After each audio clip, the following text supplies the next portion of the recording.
Enfin, tout ce qui est tout d'abord tout ce qui est dit, je trouve que c'est une jolie petite histoire, une jolie histoire qui raconte un petit moment, une vie, mais c'est assez court. Mais justement, je pense que le fait que ce soit court, ça permet de raconter quelque chose d'assez poétique, d'assez joli, une jolie petite histoire.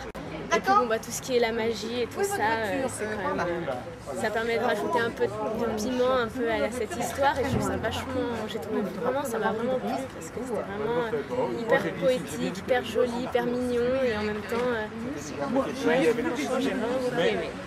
Voilà. L'impression elle est complètement positive.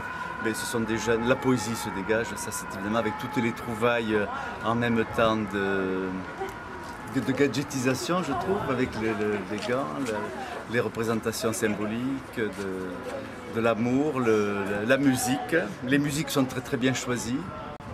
Je connaissais la chanson chantée par Juliette Gréco, mais pas par Bourvil. Et je trouve que l'amour est bien représenté. L'amour est très très bien représenté, surtout par une bande de jeunes, et j'aime bien le côté raconté de la vie et joué et mimé. Plein de tendresse, c'est plein de tendresse, surtout par des garçons. Qui représentent la femme. Je trouve que c'est formidable, c'est une bonne prouesse, une très très belle prouesse. Plein de tendresse. J'avais un peu vu le théâtre Plume dans un autre genre, et je retrouve cette forme de sensibilité, justement. Un peu à fleur de peau, qui est étonnante, dégagée uniquement par des garçons. Voilà.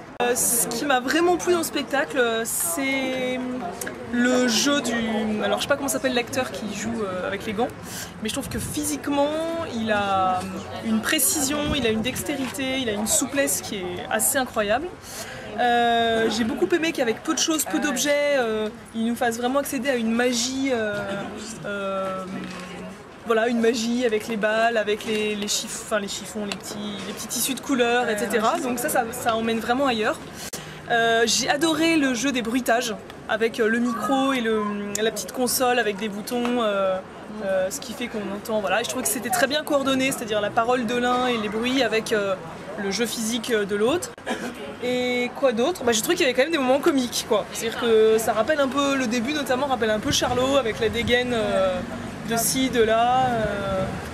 Donc je suis voilà. D'accord avec tout ça. Et ma soeur est d'accord aussi. Donc...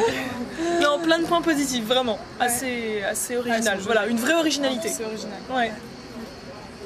Je trouve que le BIM manie le gant avec une extrême poésie. Ce spectacle m'a vraiment captivée, d'autant plus que je savais que j'avais perdu mon portefeuille, donc captivée alors que j'avais l'idée que j'avais pas retrouvé mon portefeuille.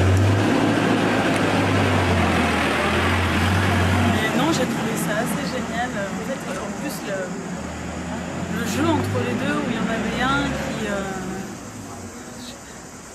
il y en avait un qui faisait des commentaires et l'autre qui jouait, c'était assez complémentaire. Il y avait des bonnes trouvailles, et puis le fait qu'il joue aussi avec la magie et tout, on regarde ça avec un œil d'enfant et on grandit avec lui, et c'est génial. Bonne continuation, c'est sûr.